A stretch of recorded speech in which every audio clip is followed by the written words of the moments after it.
Welcome back to the Grease Goblins Rereads channel, and today's video we're going to be talking about Catelyn 6. You guys know I love Catelyn's storyline, especially in the Clash of Kings, and really as we get into A Storm of Swords, I really think that she is one of the best POVs from really the ending half of A Game of Thrones all the way until her last chapter, and Catelyn 6 is no different. This chapter really reflects A Game of Thrones in terms of the Battle of the Whispering Wood. You have another situation in which Catelyn is having to just sit by and hear and watch the sounds of battle and just kind of praying for things to go well. But all this time, she's feeling uneasy. She's being conflicted by the state of her family. And there's a lot of foreshadowing to what is going to occur in Catelyn 7 with the releasing of Jaime Lannister. So let's not waste any time. This is a bit of a longer chapter than the last couple ones have been. And so let's get into it.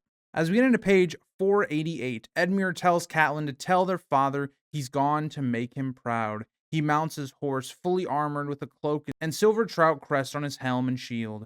Catelyn reassures him that their father had always been proud and loves him fiercely. For Edmure, I think the way I would be thinking about this is Hoster is dying before Edmure could really prove himself as a man, could really truly, feel like he made his father proud. And you even think about the way the war starts, with Edmure having a shattering loss to the Lannisters, which you can't necessarily blame him for. He was completely outnumbered. He did not have the advantages that he does now, where he's able to play more of a defensive war, and he has all the advantages. Tywin has to, attack through the Red Fork to try and get to the west to then defeat Robb, who is at this point raiding the Westerlands. At this point, Edmure has a lot riding on this in terms of his pride, in terms of his worth as a man, how he views himself. And remember, all Edmure has been told is that he is to hold Riverrun. And as of right now, Edmure sees the best way to do that is, well, don't let the Lannisters cross, hold the advantage they have now, and if need be, they can retreat to Riverrun and then hold the castle. Don't give up more ground than you need to, especially when you have an advantage. That's something that really gets overlooked, especially in the television show Edmure is made to look like a fool. Edmure has a really good plan that most of his lords back as well. Edmure says he wants to give his father more reason than just birth to be proud. And that's another part of it, right? It's not that just Edmure doesn't understand that his father doesn't love him, that he isn't proud of him, but he wants it to be more of just, okay, yes, I'm his son, and so he has to be those things. I want to do great deeds. I want to do things to make him proud. Very similar to what Robb is kind of doing with Catelyn for the moment. Like, Catelyn's very proud of the way Robb has stepped up as a leader. Trumpets sound, drums beat, the drawbridge lowers, and Edmure leads his men out of Riverrun with lances raised and banners flying. Catelyn watches and reflects that she has her own host, even greater than Edmure's, a host of doubts and fears. Catelyn very much is sitting on the sideline and doubting a lot of this plan, because Edmure has not nearly as many men as Tywin has. Edmure has already shown he's lost to the Lannisters, and there is a lot to lose here, right? Edmure could be killed, Riverrun could be put under siege.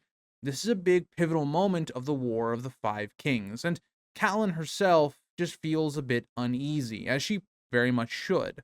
Brienne stands beside her, visibly miserable, and that's another part of this that, when you think about Brienne is somebody that's a fighter. She is a warrior. This is kind of what she's been made for, almost, in a way. Like, she's this great swordsman. She lives for fights and all of that stuff. Now, has she actually been in a battle?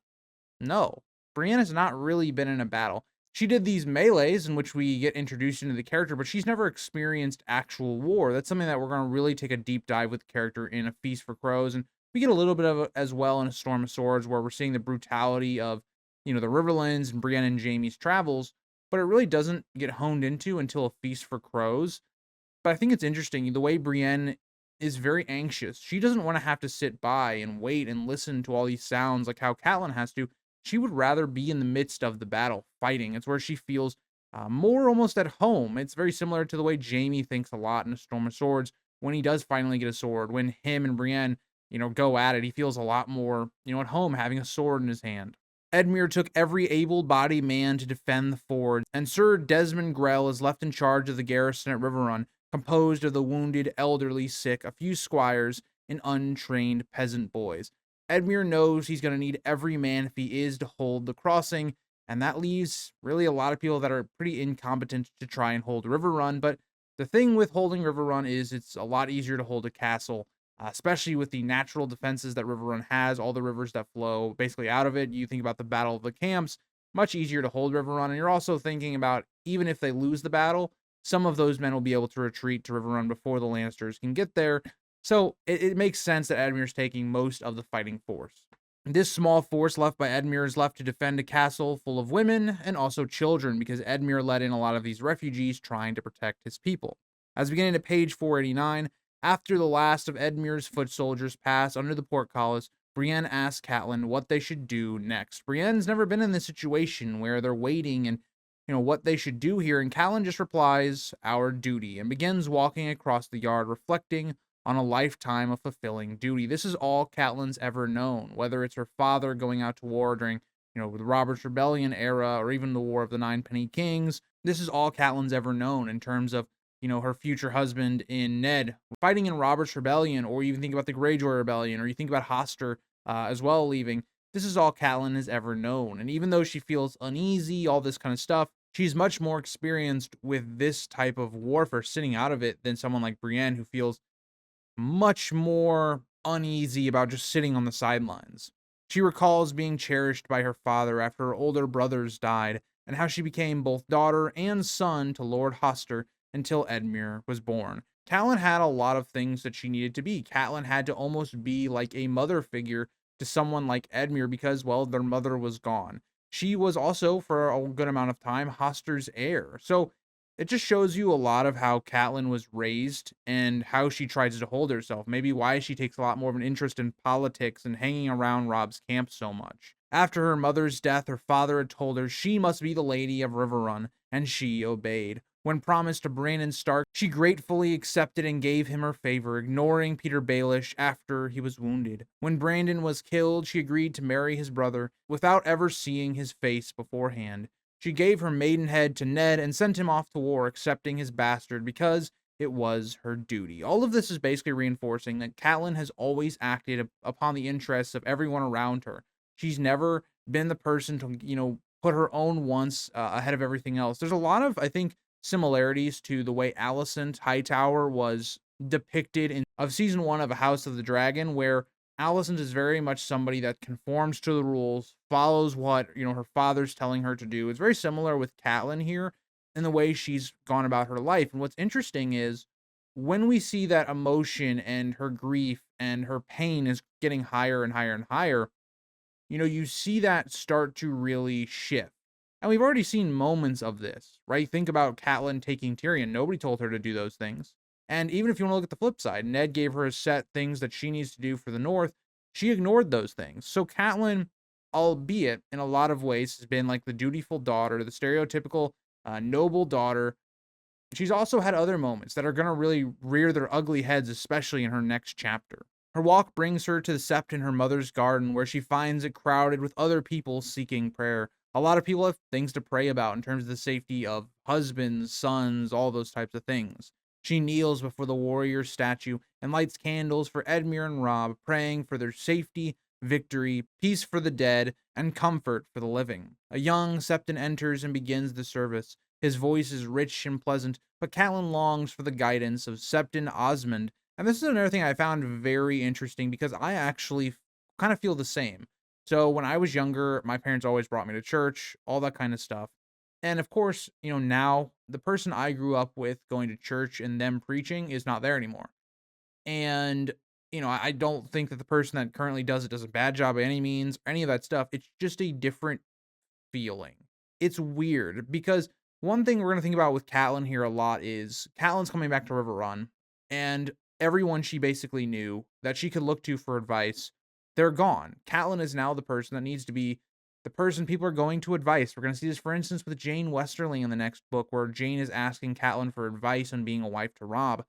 That's where Catelyn's role has kind of transformed. And Catelyn wants someone to go to. She wants somebody that she can be open with, that she can talk about her fears, her struggles, the experiences she's gone through. And there just really isn't anybody that she trusts with that right now. And so I do relate a lot to Catelyn here as she's thinking about Osmond. She reflects on how Osmond, her father, Uncle Brendan, and Maester Kim always seemed to know what to do.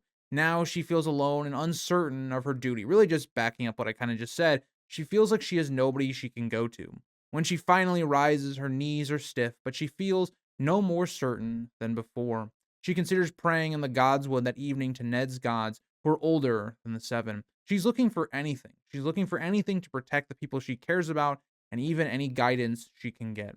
Outside the sept, she hears Ryman the Rhymer singing of Lord Daramon at the Bloody Meadow near the brew house. As we get into page 490, Ryman the Rhymer continues singing about the last of Derry's 10, his song growing louder and more dramatic as Brienne pauses to listen, standing with her arms crossed and shoulders hunched. A group of ragged boys run past, pretending to fight with sticks, and Catelyn wonders why boys love war and if songs like Ryman's are the reason. And totally it is. The way that we look at war, especially if you're somebody living in Westeros, is it's been played up, it's been dramatized in terms of people look at war as this glorious thing to get glory and all this stuff. And when we look at war, it's the opposite. War is brutal, it's cruel. You're taking the lives of other people and how that affects people.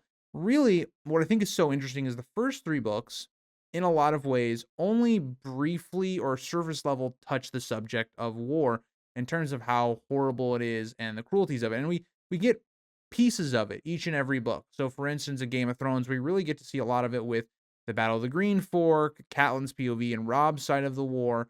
And even with the Clash of Kings, it's kind of the same, right? The main 2 POVs for that kind of stuff is Catelyn and Tyrion in this book. But as we start to get further into it, and we see A Feast for Crows, where we have Brienne's storyline being almost purely on this exact topic, it's really interesting. And one of the reasons I love A Clash of Kings so much is that it introduces a lot of these concepts and blends them into the story really well, but it never really takes the time to completely focus on any one thing. It sets up a lot of things that George is going to expand upon in later books. And, you can even look at Arya, for instance, in this book. She also has a main focus, at least in the first half of her arc, about war. So I just wanted to say that's something I really do love about A Clash of Kings. The song ends with imagery of blood, banners, and battle, and Brienne remarks that fighting feels better than waiting as it gives a sense of control and protection. It's also about the idea that you can do something. It's not you just standing around waiting to see the result. You have no control over it. I am somebody that really would relate to Brienne here. I am someone that is kind of anxious. I don't like waiting around to do something that I don't want to do. If I don't want to do that thing, I just kind of want to get it out of the way and just, rip through it. And so this would also kill me. I'd be the same with Brienne here of just hating the feeling. Catelyn reminds her that knights die in battle, but Brienne responds that ladies die in childbirth all the time, yet no songs are sung about them either. And that's the interesting part, is you think about childbirth, it is this thing that's really difficult, especially for women in this type of society where healthcare is not great. The amount of women that die in childbirth, it's a good percentage, not now how it is now, where there's a lot better healthcare, a lot of things that can help make that process easier. This is not the case in medieval times. And so when you think about the way that we dramatize something like war, but then childbirth, on the other hand, is not at all. It's much more, we know what childbirth is. It's a tough process. Very interesting the way that society in Westeros looks at that, or even as a whole medieval times. Catelyn explains that childbirth is painful and motherhood is even harder, asking about Brienne's mother that she must know this. Brienne reveals she never knew her mother. Her father had many different women, and Catelyn replies those weren't true ladies, and reflects on how motherhood can feel like being torn apart.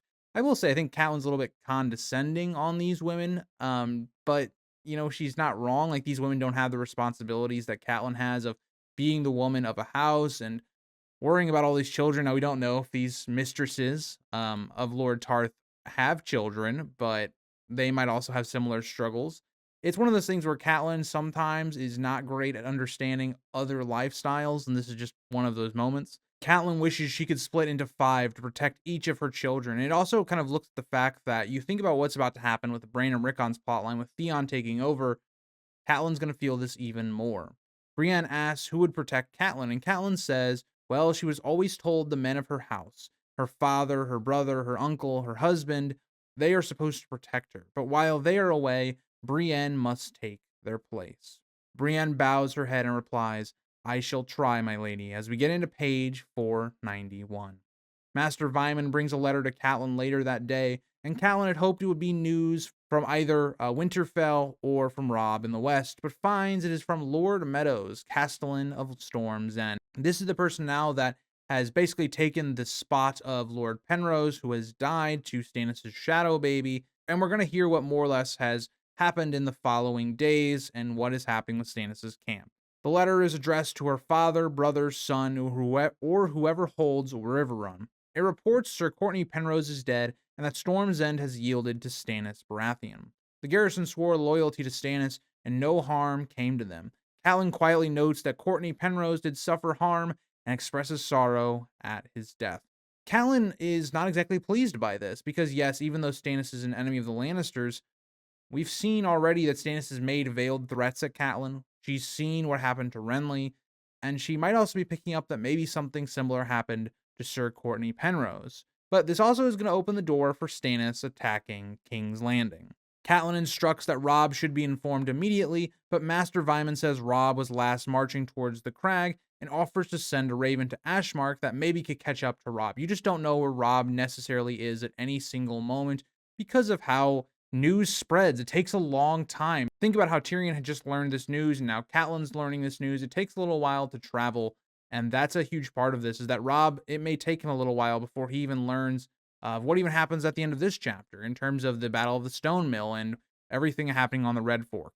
Catelyn then agrees to this, and after Vyman leaves, she tells Brienne that the letter says nothing of Robert's bastard. She suspects the boy was surrendered with the rest, but doesn't understand why Stannis wanted him so badly. This is another point here. Why is Edric Storm such a key figure for Stannis? It's something that in Davos 2, we didn't really get an answer about, and even now we're still trying to figure out why this is the case, and we're going to figure it out right here. Brienne suggests that maybe Stannis fears the boy's claim, which I don't think is necessarily the case just because Edric is a bastard, but I do think in terms of Edric, he does look like Renly, he does look like Robert, and even later Brienne's going to say people thought that Edric was Renly's own son.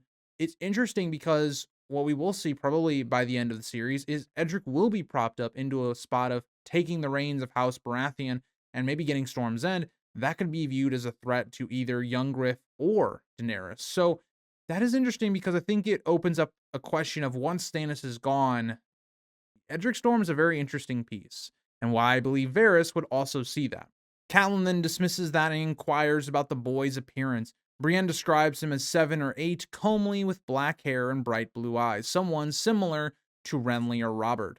Catelyn realizes Stannis may use the boy to show Robert's features, highlighting Joffrey's lack of resemblance to Robert. It's the same idea of Littlefinger getting these tapestries of Robert's to show that, the Lannister kids are not Robert, to show the differences in what they look like. And it makes a lot of sense because when you think about what Catelyn and Renly talked to Stannis about, of him having proof of his claims about Joffrey being a bastard, Stannis didn't have anything. But now Stannis has something. Everything that Ned looked into in the histories of House Baratheon and the differences between, Robert and then what his alleged kids look like, Stannis now has a physical representation of that. Catelyn explains it would serve as proof to Stannis' supporters, though Joffrey's backers would deny its meaning. And that's not really the point. The point is, if you have people that are on the fence, right, that don't know if Stannis' claims are true, or maybe think that this is just Stannis trying to claim the throne, if Stannis was to show them Edric Storm, it might change people's thoughts. And so I think that's more of the point here, to give Stannis more legitimacy. Catelyn then reflects that her own children show more of her Tully side than Ned Stark's features. Arya is the only child of hers, anyway, who resembles Ned.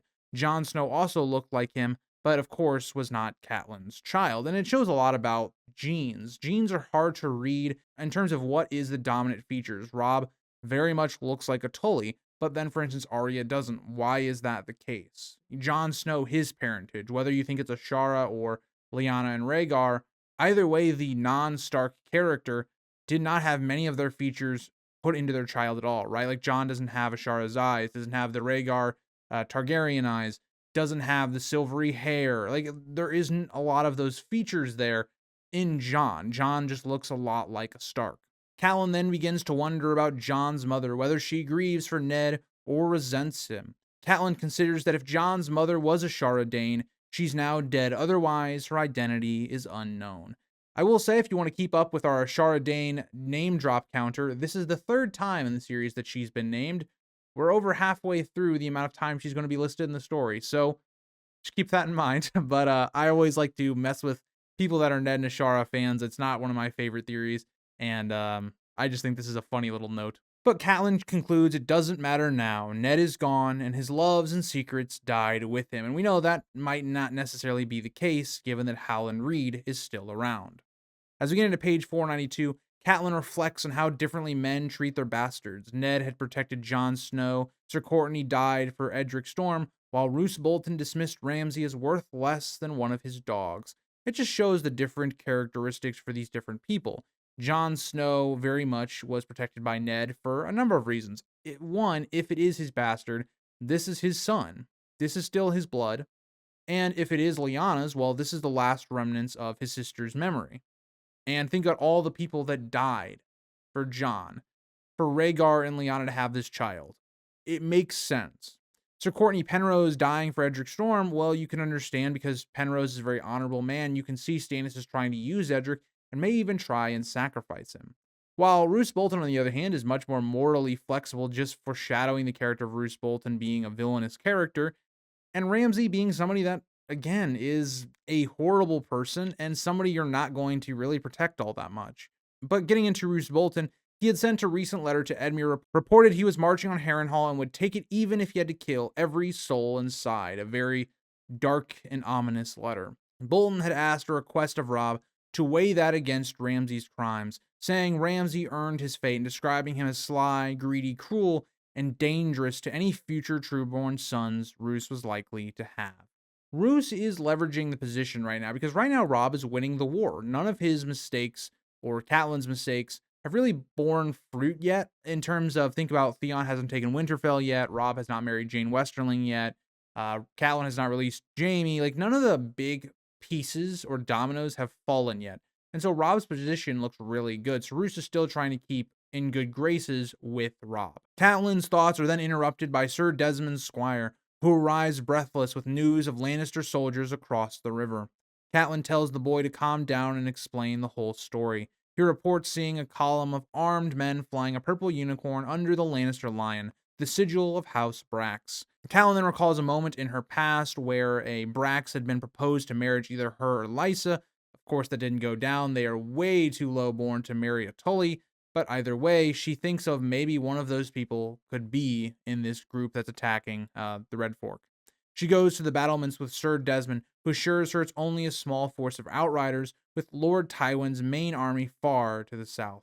From the watchtower, Catelyn sees only the nearest ford, where Lord Jason Mallister is stationed with men guarding it and 3 other fords upriver.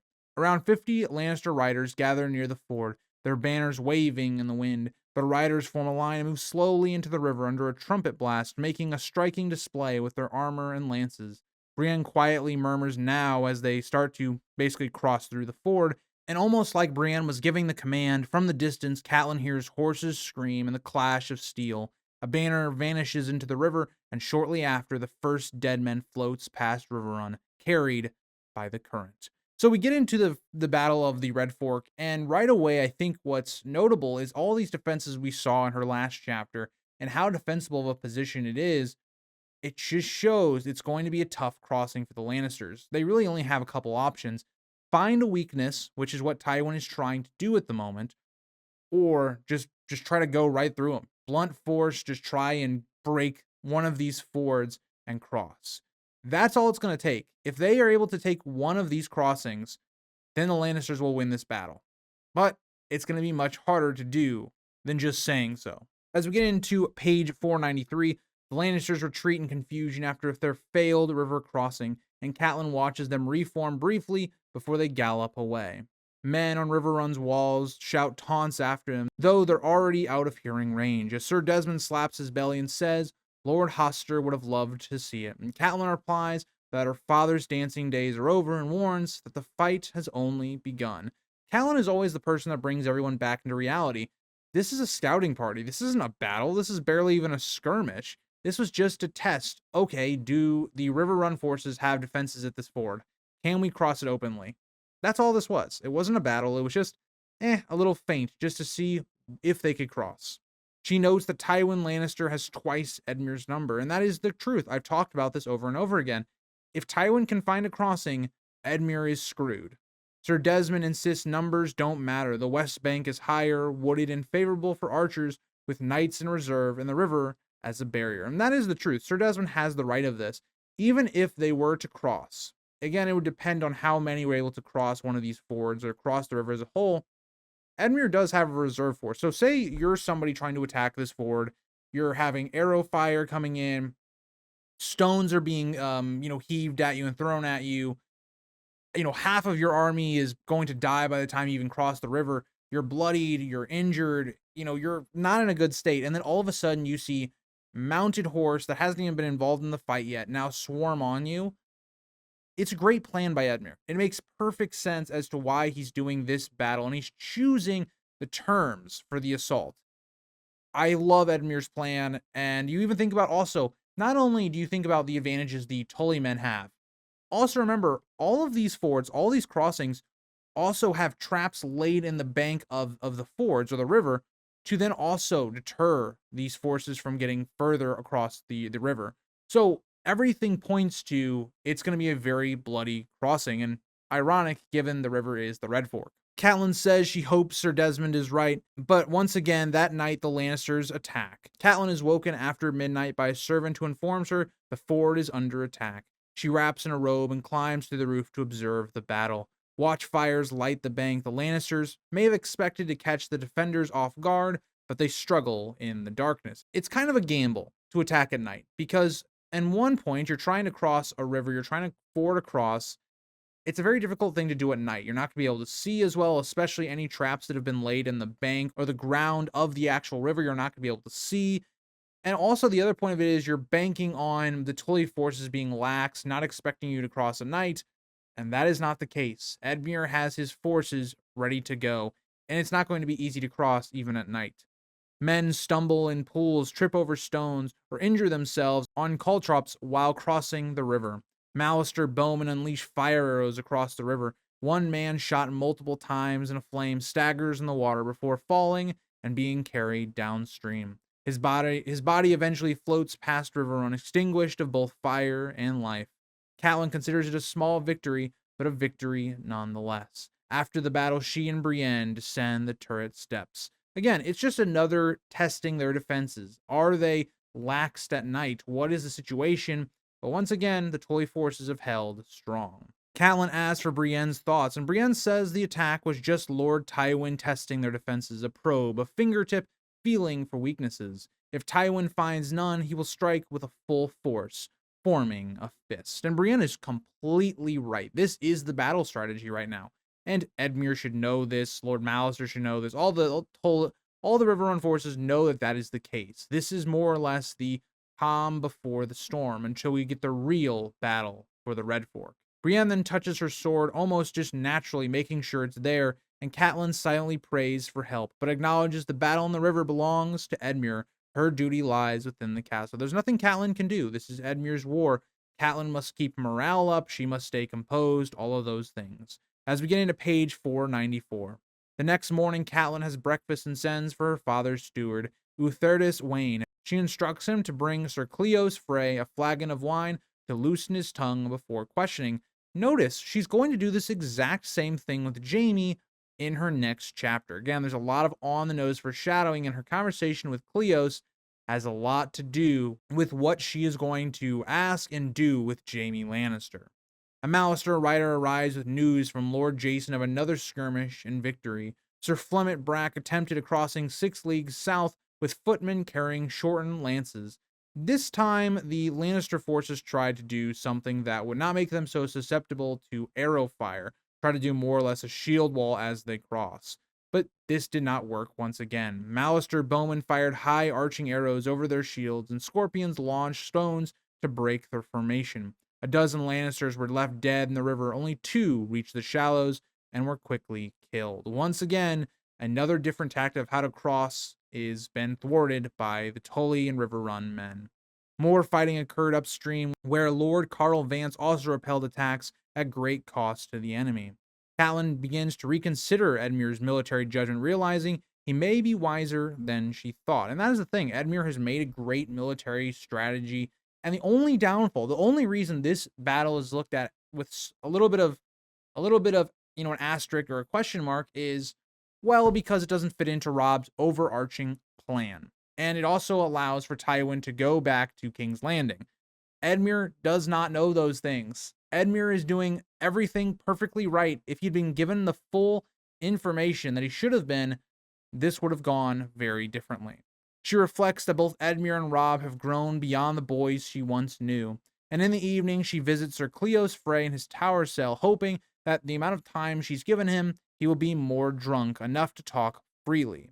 Sir Cleos stumbles to his knees, insisting he knew nothing about Tyrion's escape plan, and Catelyn tells him to rise and mentions his peace terms. Catelyn doesn't really want to talk about the whole escape thing, and she's not trying to find out that information. She wants to know more about one, the peace, and also she wants to know about her daughters. Sir Cleos confirms he brought peace terms and begins explaining.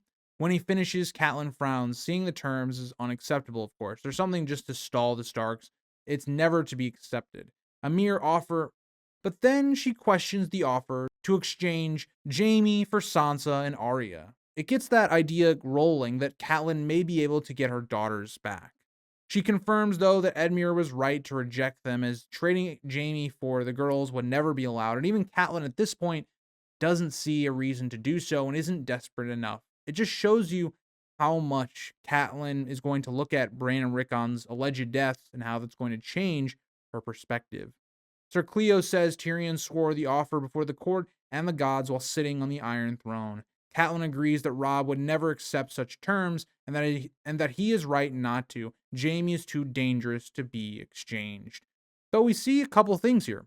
Catelyn is questioning, like, oh, did Tyrion do this publicly? Is this something that can be backed up? Is there trust that Catelyn can have in Tyrion to actually give her daughters back? But at the same time, Catelyn is not desperate enough to do the actual trade. She then asks Sir Cleos if he saw her daughters and whether they are being treated well. And this is where we get to an interesting point of the story. Because at this point, Arya has not been heard of for a long time now. There's been no news of Arya since Ned and his coup failed. As we get into page 495, Sir Cleos hesitates enough for Catelyn to realize he's trying to come up with some sort of lie. Catelyn realizes this and warns that lying will cost him his life. He forfeited protection by violating the peace banner. When pressured again, Sir Cleos admits he saw Sansa at court the day Tyrion stated his terms. She looked beautiful but pale and drawn, as again, this is all taking a toll on Sansa. He makes no mention of Arya, which worries Catelyn. She considers possibilities of that Arya may be hidden, dangerous to show, or even worse. But the thing that she doesn't, again, consider, and again, you're a mother, you don't want to consider this, is that Arya might be dead. There might be a reason why nobody's heard from her. Any of those things. We know that not to be the case. Arya did make it out of King's Landing, and she's in a pretty tough situation at Harrenhal at the moment. But it is something that you should be thinking about. If you're going to trade Jaime for the girls, isn't it a bit odd that Arya's not even been seen of? That's just something that you need to keep in the back of your mind. Catelyn notes Tyrion gave the terms, but Cersei is Queen Regent. Sir Cleos says she was indisposed. That's another part of this, is that would Cersei allow it? I mean, Tyrion made the terms, but what if Cersei's in power when Cleos returns? Catelyn reflects on Tyrion's cleverness and resourcefulness, recalling how he won over Bronn and somehow managed to survive the Vale. She remembers he defended her during the mountain attack and had denied involvement in Bran's attempted murder. Again, she's trying to figure out some way she can trust Tyrion, that she may be able to do this deal if she can just trust him, but as of right now, she's not willing to do so. Looking at the scars on her fingers, she recalls the dagger Tyrion supposedly used and reaffirms her belief that he is guilty despite his denial, which is crazy to think about. Catelyn is not realizing the situation, even after everything Tyrion told her, all of that kind of stuff, and she still doesn't believe it. She declares Tyrion a liar like all Lannisters and abruptly ends the conversation. Even weirder, like she kind of brings up the dagger, something that Cleos would have no knowledge of, and then I would even say even more rude to Cleos. Like Cleos just told her all this information, tried to comply, and she like cuts him off saying he doesn't know anything or any of that. You see a little bit of that Stoneheart part of Catelyn at the end of the conversation. Brienne silently joins her, and Catelyn envies her simplicity. For men, the answer is a sword. For mothers, it is more complicated. For Catelyn, she's being left to stay behind, to think of all of these things, worrying about her daughters, worrying about Edmure's safety, Robb's safety, Whereas them, the men at this point, they're focused on winning a battle. It's a bit more simple in terms of things you're worried about. Like your job is to beat Tywin Lannister in a battle. You're not worried about at this point all the other things going on in the world because you're not left to stew on them. You're not left in Riverrun to think about all these atrocities that have happened to Catelyn's family and the things that are going to happen. That evening, Catelyn eats supper in the Great Hall with the garrison to offer encouragement. Ryman the Rhymer sings throughout the meal, sparing her from needing to speak. He ends with his song about Robb's victory at Oxcross. As we get into page 496, during Ryman the Rhymer's performance, he howls between verses, and by the end, half the hall howls with him, including a drunken Desmond Grell. Catelyn watches and reflects that if songs make them brave, let them have them. Again, this is what songs are good for, building up morale and things of that nature. And yeah, Catelyn is in a really devastated position, but she understands, letting people get through their fears is better than just letting fear stew. Brienne quietly shares that there was always a singer at Evenfall Hall when she was a girl, and that she memorized all the songs. Catelyn is reminded of Sansa. Remember, Brienne is much younger than the show. In the show, she's a lot older. She's kind of looked at more as like an adult. In the book, she's still a very young girl. She's more of a teenager, right? And so Brienne bringing this up is only going to deepen and remind Catelyn of her daughter, Sansa, who's being held hostage. Catelyn recalls that few singers ever visited Winterfell, and she regrets having told Sansa there would be music and singers at King's Landing. Catelyn is more regretting pushing Ned to go to King's Landing and taking her children there, and now what that has done. Catelyn has a lot of that human element to her character of regret. Brienne remembers a beautiful foreign woman singer with plump-colored eyes and a tiny waist her father's hand could encircle. She hides her large hands self-consciously because Brienne is not like traditional women. She's more built, she's stronger, she's good at sword fighting. She doesn't like dressing up in dresses and all of that stuff.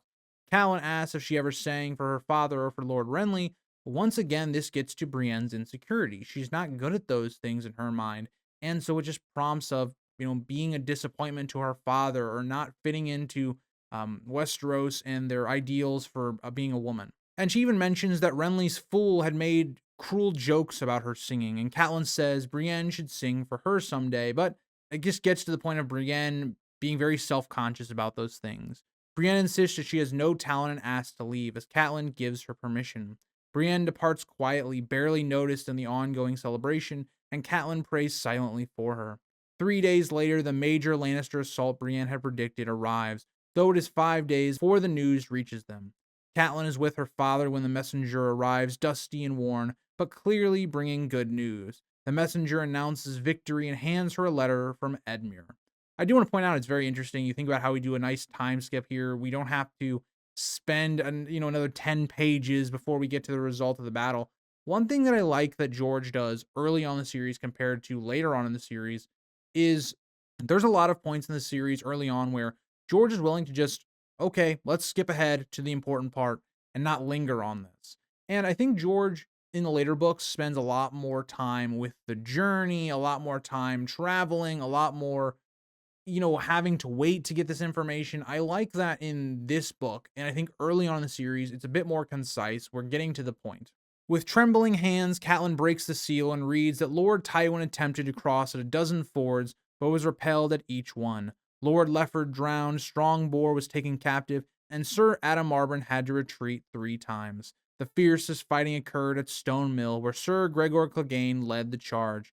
So many of Gregor's men died that their horses' bodies threatened to dam the river. We even know more specifically about half of Gregor Clegane's men died. It was a brutal battle, but we know that Edmure's defense worked brilliantly. As we get into page 497, Sir Gregor Clegane and a handful of his best men briefly gained the west bank of the Red Fork, but Edmure countered with his reserve forces, breaking their assault and driving them back bloody and beaten. Gregor lost his horse and retreated across the river, wounded and under a hail of arrows and stones. Edmure wrote to Catelyn lastly that they shall not cross, saying Tywin was marching southeast, whether a feint or a retreat, it didn't matter. And so we have the wrapping up of the Battle of the Red Fork, the Battle of the Stone Mill. Like I said, it was a perfect plan by Edmure. You bloody the forces as much as you can, and even if they do and are able to cross, you throw in fresh forces at them, and beat them back down. And so all of that was for naught. Gregor loses half of his men for what? Nothing. And that's the whole point. So again, a great victory for Edmure, albeit a very costly one to Robb's campaign. But another point to think about here is Tywin at this point seems to almost give up crossing and getting to the west. We know at this point the whole plot of the Tyrell and Lannister alliance is starting to form. And if Tywin had been able to cross, this never would have been allowed to actually happen. So it's a big, big moment. And if you're Edmure and you're Catelyn, you're not sure what this means. Is Tywin trying to go back to Harrenhal to retreat? Well, you have Roose Bolton that's now going to be there, and he's going to take it very shortly. Is he heading back to King's Landing? What is Tywin planning? Sir Desmond Grell was thrilled by the victory, wishing he had been there and imagining a song titled The Mill That Ground the Mountain Down, which I will say that's actually a very catchy title. I really think that was a clever one by George. Catelyn replied curtly that she would hear no songs until the fighting was finished. Despite her mood, she allowed Desmond to spread the news and supported his ideas to open Cass in honor of Stonemill. And Catelyn, once again, she should be happier. She should feel better about this, but she doesn't. And part of it is because of grief and things going on around her, but part of her knowing that, yes, this was a victory, it wasn't the end of the war. There will be more battles to be fought. The celebration brings life to Riverrun, with shouts of Riverrun and Tully ringing through the halls. Small folk rejoiced, grateful for Edmure's protection when others would have closed their gates. Edmure is reaping all the rewards of being this gracious lord and winning a great victory. Music and laughter filled the castle as Ryman played his harp with drummers and pipes, and the garrison boys laughed and chattered. Catelyn listened but remained unmoved, unable to share in their joy. Catelyn is basically in a sea of happiness, everyone pleased and happy about the victory, but Catelyn is filled with despair and grief. It really goes to the heart of, I think, depression in a lot of ways, which is what Catelyn does suffer from a lot in the books. This is something I felt in the past. It's something I relate heavily to. It's one of the reasons I love Catelyn as a character. Is, you can be at something like a celebration where everyone else is partying or having a good time, and you feel very hollow. You feel very alone. And that's the way Catelyn feels. And I just think that's a very human way to be reacting to this whole situation. She retreated to her father's solar and opened a map of the Riverlands by candlelight. She traced the Red Fork and guessed that Tywin's forces were now near the headwaters of the Blackwater Rush. She closed the book feeling even more uneasy than before. Catelyn is much more wondering, where is Tywin going? And a lot of ways, she almost very instantly guesses exactly what Tywin is going to do. I found that to be awesome. It's a nice little nod. All the foreshadowing is there to the Battle of the Blackwater. Despite victories at Stonemill, Oxcross, the Battle of the Camps, and the Whispering Wood, Catelyn wondered, if we are winning, why am I so afraid? One of the best endings to a chapter, an iconic line to the series, and Catelyn's right. Because this is the last true moment where the Robb camp is at its highest, where the North, the Riverlands, they're at their highest and closest to victory. Think about what's going to happen by the time we get to Catelyn 7. Bran and Rickon are going to be taken at Winterfell and then are eventually going to be allegedly killed. Winterfell is going to be sacked by the end of the book. This victory was actually not a great victory for Robb and his campaign. You're going to see by the end of this book the news that Robb has broken his pact with the Freys, and also the Battle of the Blackwater. Tywin is now going to beat Stannis. This is the last time we really are going to see Robb's camp at its highest. And I will say this, we only have a handful of Catelyn chapters left. When you really think about it, there's only one in this book left with Catelyn 7. And then we have a couple more in A Storm of Swords until we get to the Red Wedding. It's a really weird feeling because she is growing as close to my favorite POV. I still think it's Tyrion, but Catelyn is growing the more and more I reread her chapters. Another great chapter from Catelyn. I don't think it's comparatively, I think, to a lot of her chapters in this book, this isn't like one of her best, but I do think for this book specifically, it's one of the best. Does that make sense? Like, I think Catelyn is such a great POV that even her lesser chapters, I still think are like the best of this book. So, yeah, I hope you guys all enjoyed. Let me know if I missed anything or what you enjoyed from the Battle of the Stone Mill, the Red Fork, and I will see you guys all in the next one. Bye, guys.